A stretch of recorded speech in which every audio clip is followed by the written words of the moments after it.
그러면 이제 여러분들이 이제 XML이 어떻게 생겼고, 어떤 모양으로 생겼는지, 그리고, 어떤 규칙이 있는지를 알았으니까, 이제 XML을 가지고 도대체 뭘 하려고 그러는 거냐, 여기에서 이제 궁금증을 가지실 것입니다. 그래서, 여러 가지 적용 분야가 있을 것입니다만은, 제가 대표적인 세 가지를 뽑아봤습니다. 하나는 이제 웹 서비스로의 XML입니다. 그래서 이런 용어가 많죠. XML 웹 서비스라는 용어가 요즘 마이크로소프트에서 막 부르짖고 있습니다. 특히 요즘 .NET 이런 거 나오면서 XML 웹 서비스가 주요한 이슈가 되고 있죠.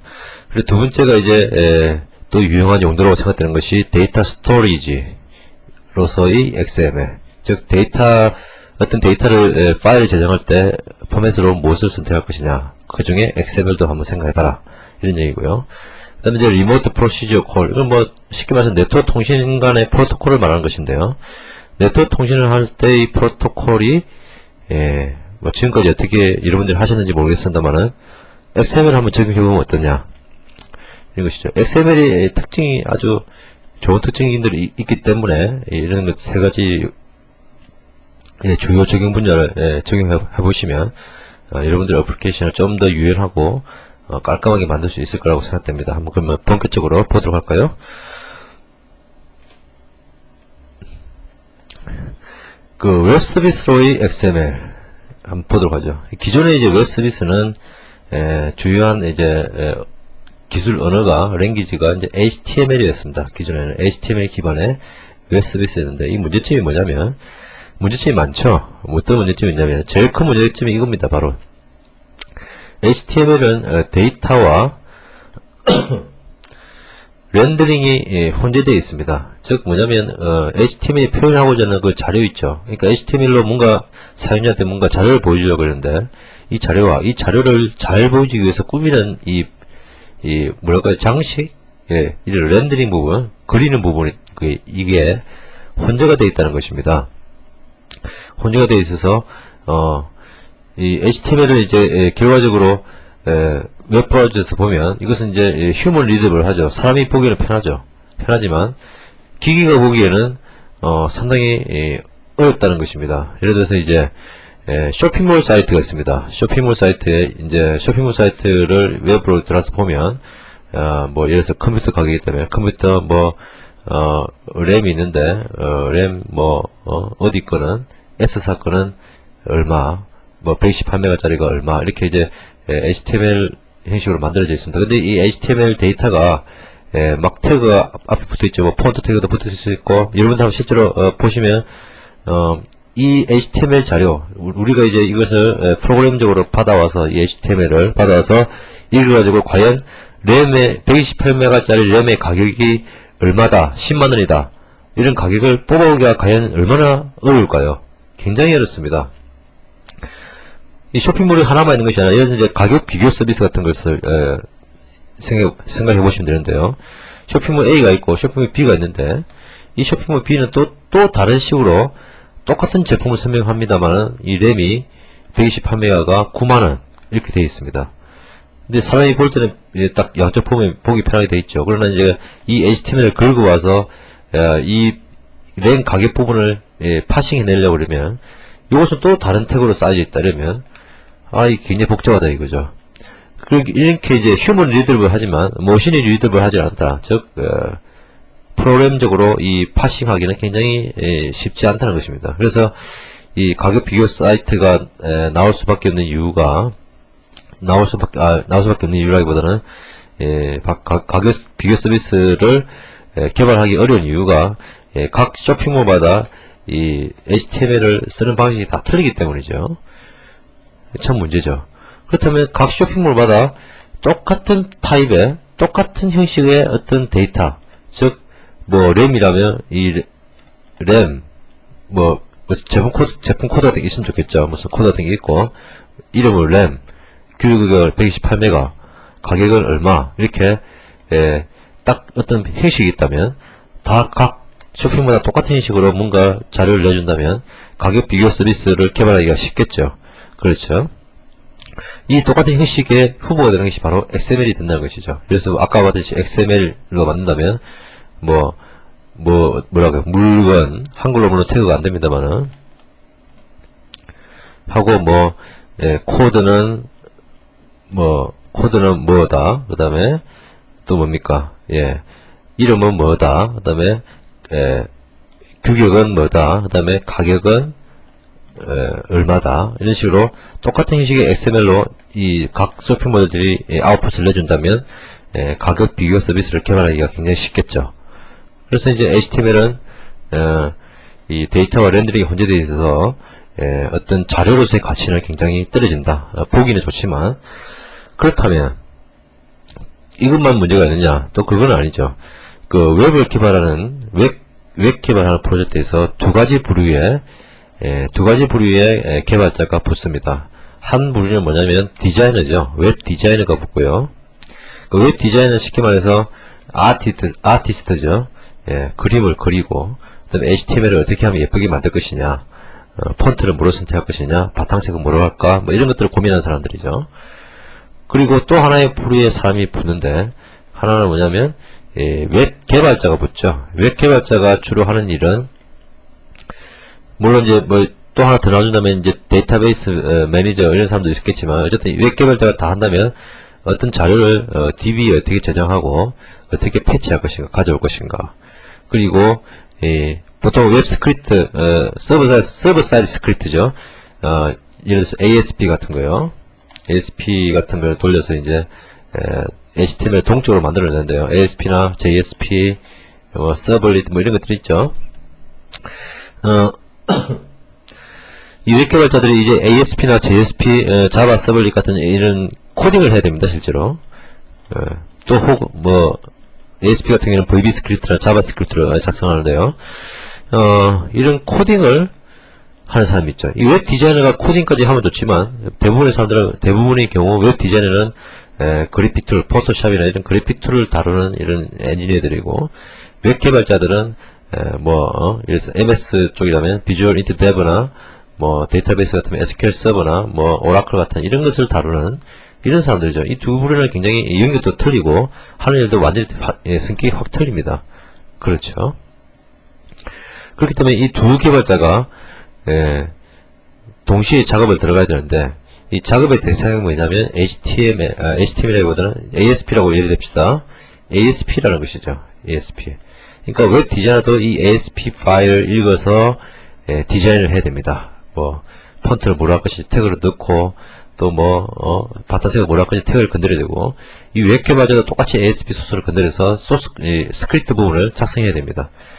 두 개발자가 두 부류의 개발자가 한 가지 파일을 다루다 보니까 굉장히 복잡한 문제가 생겨있죠. 내가 디자이너가 어떤 디자인을 좀 바꾸려고 소스를 건드다 보니까 웹 개발자가 했던 그 코드 부분을 살짝 바꿔버렸다.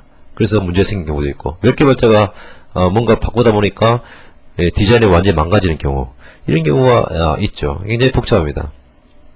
이것이 다 어디서 나오냐면 바로 HTML 자체가 아까 서버 사이드 스크립트 예를 들었습니다만 이 ASP 이런 것도 HTML을 제너레이션 하는 이런 스크립트거든요. 어쨌든 그 HTML 자체가 데이터와 렌더링이 혼재되어 있기 때문에 문제가 생긴다. 그래서 이제 데이터와 렌더링을 그러면 분리하는 것이 이제 해결책이 되겠죠. 데이터와 렌더링을 분리하는 거. 그래서 이제 XML을 이용하면 위에 두 가지 문제를 다 해결할 수 있다는 것입니다.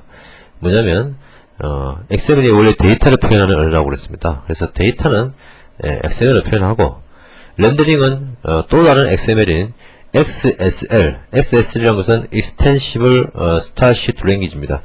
이 XSL도 XML입니다. XML인데 뭐라 그럴까요? 어떤 그 태그를 마음대로 정하는 것이 아니라 태그가 이미 이제 정의되어 있는 것이죠. 이런 정의되어 있는 태그를 이용해서 어떤 XML, 이 데이터로 표현되는 이 XML을 어떻게 표현할 것인가, 어떻게 그림을 그릴 것인가, 어떻게 어떤 폰트를 선택할 것인가 이런 것을 기술하는 XML이 바로 XSL입니다.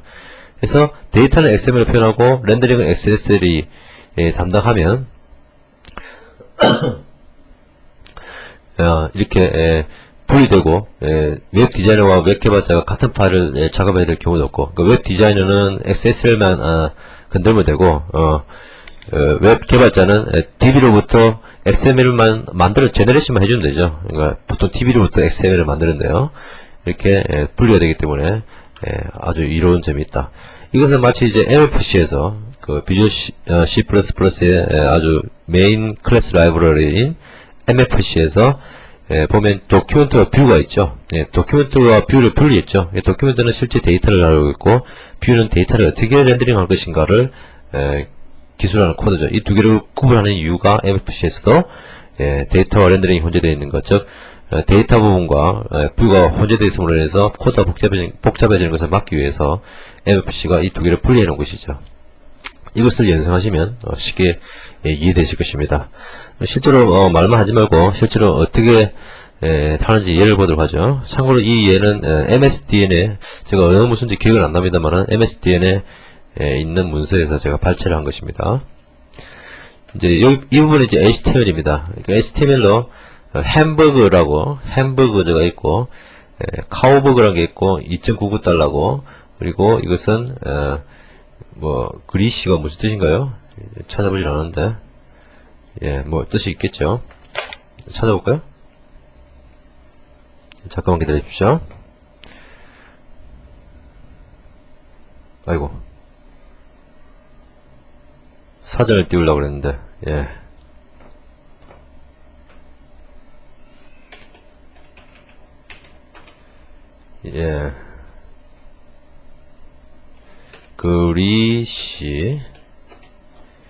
그리시가 기름기 있나 이런 얘기군요. 기름기 많은 그러니까 기름기 많은 이런 기름기가 많은 이런 것이다 라고 이제 표현하는 것이죠. 여기 보면 이제 HTML이 이제 H1 태그가 있는데 이 H1 태그는 어떤 헤드라인이다 이런 데이터적인 의미도 있는 반면에 H1이라는 것이 어떤 글자 크기가 아주 크다는 이런 렌더링적인 측면도 같이 혼재되어 있죠. 굉장히 복잡합니다. OL도 어떤 데이터를 들여쓰기 위해서 보여줘라 이런 렌더링 측면이 강합니다. 그래서 여러분들이 이런 걸 읽었을 때 과연 이게 어떤 카우버가 도대체 햄버거의 이름인지 달러 2.99가 가격인지 그리지엔 굿이 이 상품에 대한 설명인지 이름인지 이것만 보고는 판단하기 굉장히 힘들다는 것이죠. 그럼 이것을 XML로 표현하면 어떻게 될까요? XML 표현하면 XML로 헤드 들어가고 햄버거즈 들어가고 햄버거가 있고요. 햄버거 이제 속성으로 로우 패슨 드림온 이 드림온이 무슨 뜻인지 모르겠지만 하여튼 꿈도 꾸지 마라 이런 뜻이 같죠. 네임은 이제 보니까 XML로 보니까 카우버그가 네임이라는 걸 알 수 있고요. 디스크립션 그리지앤 굿이 바로 디스크립션이구나 이런 거 알 수 있고 프라이스라는 태그가 있으니까 이것은 2.99달러구나 이걸 알 수 있겠죠. 그래서 햄버거 가게가 모두 똑같은 이런 XML을 쓴다면 햄버거의 가격 비교도 가능하겠죠. 이런 똑같은 포맷이 있으니까요.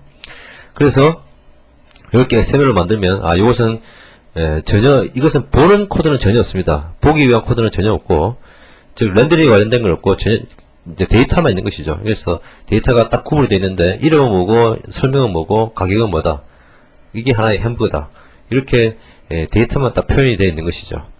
그럼 이건 XML이고요. 그럼 XSL은 어떻게 하냐? XSL은 XML과 합쳐가지고 HTML을 만들어냅니다. 이런 역할을 하거든요. 그러니까 XML을 이용해서 XSL과 합쳐가지고 HTML을 만들어낸다. 즉 이것을 이제 두 개를 합쳐서 어떤 새로운 걸 만든다 그래서 트랜스포메이션이라고 얘기합니다. 그래서 XSL을 실제로 보면요, 역시 XML이기 때문에 XML 헤더 들어가고요, 태그가 정해져 있습니다. 그래서 이제 XSL 스타일 시트가 이제 루트 태그입니다. 요 콜론 붙은 것은 네임스페이스라고 말씀드렸고요. 그다음에 XML, NS, SSL은 이 태그를 정의해 놓는 파일이 있습니다. 이게 여기서 읽어오는 것이거든요. HTTP에 여기에 이제 정의되어 있어서, 즉 SSL이 어떤 태그를 쓰는지가 여기에 정의되어 있습니다. 그래서 그것을 네임스페이스와 태그 정의를 읽어온다는 것입니다. 그래서 읽어오고요. 이것은 크게 신경 쓰지 않으셔도 되고요. 그냥 이렇게 쓰시면 됩니다. 그리고 이제 XSL의 템플릿 매치 루트란 것은 이제 여기서부터 루트부터 시작하겠다. 루트 태그부터 시작하겠다는 얘기고요. 그래서 여기부터 실제로 HTML 코드 들어갑니다. 그래서 HTML body 여기 들어가죠. H1의 햄버거 들어가고요. 그 다음에 이제 보기처럼 이제 바뀐 게 뭐냐면 여기죠. XSL 태그에 for each라는 태그가 있는데 이것은 뭐냐면 마치 그 SQL의 쿼리문과 똑같습니다. 그래서 셀렉트를 하는데 햄버거즈라는 태그, 여기 루트라고 했죠. 그 루트에서 햄버거즈라는 태그에서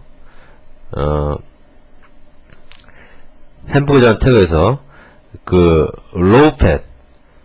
로우팻이 드림몰인 것을 찾아라. 이 골뱅이 붙은 것은 어트리뷰트가 뭐냐? 어트리뷰트라는 의미고요. 어트리뷰트가 드림몰인 것을 셀렉트 해라 라는 것입니다.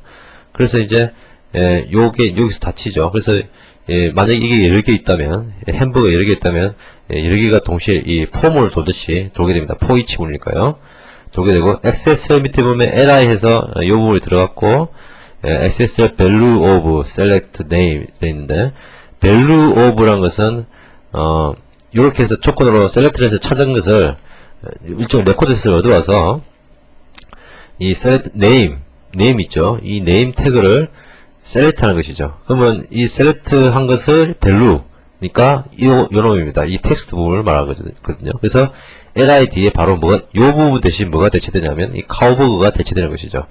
마찬가지로 XSL value of select price는 요 2.99가 여기에 대체되고요. 요 부분을 대체하고 XSL value of select description은 요 부분이 대체가 되는 것이죠. 그리고 LI가 닫히죠. 그러면 여기 있던 HTML과 똑같죠. 거의 똑같죠. 그래서 body HTML 닫고 XSL template, XSL style sheet 이렇게 닫으면 XSL이 완료가 되는 것이죠. 이렇게 XSL과 XSL은 결국 뭐냐면 XML 데이터에서 어떤 데이터를 셀렉트 해가지고 그 각각의 필드들을 어떤 식으로 HTML 태그를 이용해서 렌더링 할 것이냐가 기술되어 있는 언어입니다. 그래서 결국 보시면 XSL은 이제 웹 디자이너가 XSL 파일을 신경 쓰면 되는 것이고, 그죠? 문부도 간단하니까요. 참고로 이 부분 굉장히 다양하게 있습니다. 이걸 뭐라고 그러는지 기억이 갑자기 안 나네요. 어쨌든 있고요. 그 다음에 웹 개발자는 이 XML을 제너레이션 하는 거. 이 XML 제너레이션 하는 것은 데이터베이스에서 뭔가 셀렉트를 해서 ASP에서 말이죠. 데이터베이스 셀렉트를 해서 요것을 제너레이션 하겠죠. 그래서 이 두 개의 파일을 가지고 트랜스포메이션을 그 XML 파스에서 하게 되는데요. 파스에서 하게 되면 HTML이 만들어지더라. 이렇게 해서 그 어떤 XML이 웹 서비스로 쓰이는 이런 예를 제가 보여드리는 것입니다. 그래서 이 XML 데이터와 렌더링이 분리되어서 그 HTML 문제점을 극복했다. 이렇게 생각하시면 되겠습니다. 그 다음에 이제 두 번째 용도로서 XML을 데이터 스토리지로 쓸 때는 어떻게 되느냐는 것이죠. 예를 들어서 이제 XML은 이제 구조적인 데이터를 표현한다 적합합니다. 아까 봤듯이 어떤 트리 구조의 형태를 가지기 때문에 예를 들어서 이제 이런 그래프가 있다 이거죠. 이런 그래프가 있는데 이 그래프를 파일로 저장하고자 한다. 다음에 쓰기 위해서 파일로 저장하고자 한다. 그럼 과연 어떤 식으로 저장을 할 수 있을까? 여러 가지 상상이 되십니까? 어떤 식으로 저장할 수 있겠습니까? 뭐 바이너리로 하시겠습니까? 모든 것이 다 복잡하죠. 복잡하고 읽기도 복잡하고 이럴 때 이제 XML 쓰는 것이죠. XML은 파스도 표준적으로 제공되고 만드는 것도 그렇게 어렵지 않기 때문에 보시면 이제 이렇게 이제 나름대로 정의를 하는 것이죠. XML 버전을 써주고 그래프라고 이제 루트를 써주는데 각각의 버텍스에 대해서 엣지가 붙어있는 식이죠. 그래서 버텍스 네임을 A 해주고 엣지 A에서 to B 2라는 애트리뷰트를 만들었습니다. 그래서 B로 가는 태그가 있는데 웨이트는 5다. 웨이트는 5다. 그 다음 D로 가는 태그가 있는데 웨이트는 13이다. 이렇게 엣지 두 개를 정의하고 버텍스를 닫아버리고 두 번째 버텍스에 대해서는 똑같이 A와 C로 가는 엣지 그 다음에 네임 세 번째 버텍스인 C에 대해서는 B와 D로 가는 엣지 그 다음에 D 버텍스에 대해서는 A와 C로 가는 엣지 이렇게 쉽게 이렇게 파일 포맷을 정할 수가 있다는 얘기죠. 물론 이런 태그 네임은 제가 임의로 정한 것이니까 여러분들이 바꿔도 되겠죠. 이렇게 파일 임의로 정해가지고 이것을 그냥 텍스트 파일로 저장을 하면, XML 파일로 저장을 하면 다음에 읽을 때는 그냥 뭡니까? 그냥 XML 팟을 통해서 읽으면 되겠죠. XML 팟을 통해서 읽는 방법은 요 뒤에 배울 것입니다. 이렇게 이제 XML은 어떤 뭐 선형 구조가 아니라서 굉장히 저장하기가 굉장히 까다롭고 포맷도 막막하다 이럴 때 포맷 따로 정하지 말고 XML로 저장해봐라. 얼마나 쉬우냐 이런 것을 보여주는 것이죠.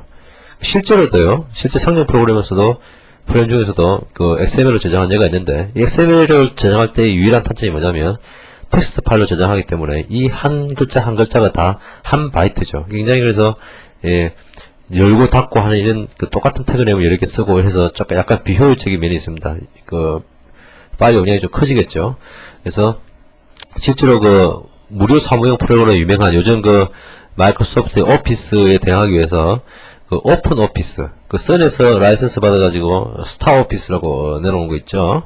그 오픈 오피스 같은 경우에 XML로 문서를 저장합니다. XML로 문서를 저장하는데 그냥 저장하지 않고 XML을 압축해서 저장합니다. 아마 zip 포맷을 압축한 것 같은데요. 그래서 그 오픈 오피스로 워드 오픈 오피스에도 워드가 있는데요. 그 워드를 저장한 것을 보면 어떤 zip 압축 파일이 되는데 그것을 압축을 풀어보면요. XML로 되어 있음을 알 수 있습니다. 이렇게 실질적으로도 어떤 파일 저장 포맷으로 XML이 쓰이더라 이런 얘기입니다. 그 XML이 그 참 좋은 게 뭐냐면 이런 것이죠. 예를 들어서요. 뭐라 그럴까요? 어떤 그 예를 들어서 이게 이제 옛날 버전의 파일이고 그 새 버전이 있는데 그 새 버전은 뭔가 새로운 어트리뷰트 더 필요하다. 이게 뭐 어트리뷰트 하나가 뭐 K는 뭐 이런 식으로 어트리뷰트 더 필요하다. 그런데 여기는 없죠. 그래서 이 그 XML 팟을 읽을 때 있고 없고가 프로그램적으로 판단할 수 있다는 얘기죠. 그래서 있는지 없느냐에 따라서 그 적절하게 읽을 수가 있다. 즉 어떤 그 포맷에 뭔가를 추구하는 게 아주 자연스럽다는 얘기입니다. 크게 코드를 변화시키지 않고. 그래서 이제 바이너리로 어떤 포맷을 만들었다면 하나의 필드를 추구하거나 하나의 필드를 빼는 게 상당히 고역입니다. 그 프로그램 고치는 것도 힘들고. 그렇지만 XML은 굉장히 간편하다는 것이죠. 이게 뭐냐면 다 그 셀프 디스크립티브 하기 때문이죠. 자기 스스로가 설명하기 때문이죠. 즉 웨이트를 먼저 넣느냐, 즉 to가 뒤에 있고 웨이트를 앞에 넣었다. 요 어트리뷰트를 수수로 바꿨다고 해서 XML에서 보면 똑같은 겁니다. 결국 그죠? 크게 다른 게 없죠. 이런 유도리가 있다는 얘기죠. 아주 유연함이 있다는 것이 특징입니다. 그리고 이제 마지막으로 XML에 응용하는 것인데 XML as remote procedure call. remote procedure라는 것은 프로시저가 있는데 멀리 있다는 얘기다. 얼마나 멀리 있다는 얘기냐면 한 PC 내에서 있는 그 어떤 프로시저를 부르는 것이 아니라 다른 PC에 있는 프로시저를 부른다는 얘기죠. 뭔가 콜을 한다면 콜 한다는 뭔가 정보가 가야 되는데 이 정보가 가는 방법이 네트워크를 통해서 가는 것이죠. TCP/IP나 뭐 이런 걸 통해서 가는 것인데 이 네트워크를 통해서 한다면 뭔가 얘와 통신을 해야 되고 통신을 하려면 프로토콜이 있어야 됩니다. 그래서 어떤 통신 프로토콜과 XML 결합을 통해서 그 리모트 프로시저 콜을 아주 이제 쉽게 해보자는 것인데요. 예를 들어서 이제 HTTP 프로토콜과 HTTP는 웹 프로토콜이죠. HTTP 프로토콜과 XML을 결합하면 아주 막강한 그 RPC 메커니즘이 되는데요. HTTP도 표준이고요. 그렇죠? XML도 표준입니다. 그래서 두 가지 표준을 사용하기 때문에 이기종 간의 정보 교환에 아주 유용하다는 것이죠. 그리고 파스가 표준화되어 있기 때문에 분석도 쉽고요. 예를 들어서 이제 제가 실제로 해온 프로젝트 중에 하나가 인스턴트 메신저를 만드는 게 있었는데 그 인스턴트 메신저에서도 실제로 그 XML과 HTTP를 써서 통신을 하는 그런 방법을 썼습니다. 그래서 상당히 이제 실제로 해보니까 프로토콜이 상당히 변하죠. 이 개발 단계에서 굉장히 많이 변하게 됩니다. 스펙이 자꾸 바뀌고 이렇게 되는데 그 스펙이 바뀜에도 불구하고 소스 코드는 굉장히 특히 고쳐지더라 고쳐도 되더라 라는 아주 장점이 있더라고요. 예를 들어 보시죠. 이 HTTP로 이 HTTP 헤더입니다. 이게 다 쓴 건 아니고요. 일부만 썼는데 HTTP 헤더에 보면 이제 컨텐트 타입으로 제작이 되어 있죠. 보통 HTML을 보내기 때문에 텍스트 슬래시 HTML 이렇게 되어 있는데 XML의 경우에는 텍스트 슬래시 XML로 주면 요 밑에 바디가 XML이다 이렇게 알게 되는 것이죠. 그래서 로그인 클라이언트가 서버에 있는 어떤 그 프로시저를 콜하는 것이죠. 무슨 프로시저냐면 로그인이라는 프로시저를 콜하는 방법인데 로그인 해서 유저 아이디는 L이 자구고 패스워드는 뭐다 이렇게 프로시저를 콜하면 얘가 그걸 받아서 얘를 파싱하겠죠. 파싱해서 얘가 로그인을 요구했고 아이디는 뭐고 패스워드는 뭐였구나. 그럼 내가 얘를 처리한 다음에 응답을 주면 되겠죠. 그래서 이 응답인데요. 응답 헤드고 그 다음에 이 부분 리스판스 부분이 역시 XML로 날아가는데 니한테 지금 안 받은 새로운 메시지가 13개 있다 이렇게 리스판스를 던져주는 것이죠. 이렇게 통신 프로토콜의 일부로서 XML을 사용하는 게 아주 유용하더라고요. 그래서 이제 이걸 이제 뭐 제만 쓰는 것이 아니라 실제로 이제 마이크로소프트에서 제 안에서 지금 거의 표준처럼 되어 있는 SOAP이라는 프로토콜이 있습니다. 이 SOAP이라는 것은 Simple Object Activation 프로토콜의 약자일 겁니다. 아마 제 기억이 정확하다면 즉 아주 단순한 오브젝트 액티베이션 프로토콜이다. 단순하게 정말 단순하게 그 원격에 있는 객체를 실행시키는 그런 프로토콜이다 이거죠. 이 SOAP이 XML 기반입니다. 그리고 HTTP와 XML을 이용하는 것이거든요. 이 SOAP이라는 것도 요즘 나오는 단넷에서 아주 많이 나오는 얘기죠. 그래서 이 SOAP을 이용하면 이 프로토콜 자체가 바이너리가 아니라 텍스트고 XML로 되어 있기 때문에 이기준 간에 데이터를 교환할 때 굉장히 편리하고요. 유도리가 굉장히 많더라 이런 얘기죠. 결론적으로 XML의 어떤 특징 데이터를 표현하는데 아주 적합하다. 그 다음에 파스가 표준화되어 있다. 파스 인터페이스가 다 표준화되어 있고 그리고 태그의 순서라든지 태그 순서가 아니라 어토메이트 순서라든지 이렇게 바뀔 수 있는 유도리 또 추가가 되더라도 내가 모르는 태그는 처리 안 하면 되니까 그렇죠? 내가 아는 태그만 처리하면 되니까 어떤 포맷이 추가되더라도 어떤 버전 변경에 아주 적절하게 대처할 수 있다. 뭐 이런 여러 가지 장점 때문에 통신 프로토콜로서도 쓰이고 데이터 저장 포맷으로도 쓰이고 그리고 아까 봤듯이 데이터와 렌더링이 분리된 이런 특징을 이용해서 웹 서비스로 쓰일 수 있다라는 것입니다. 이렇게 XML이 아주 유용하다는 것을 여러분들이 알아두시기 바랍니다.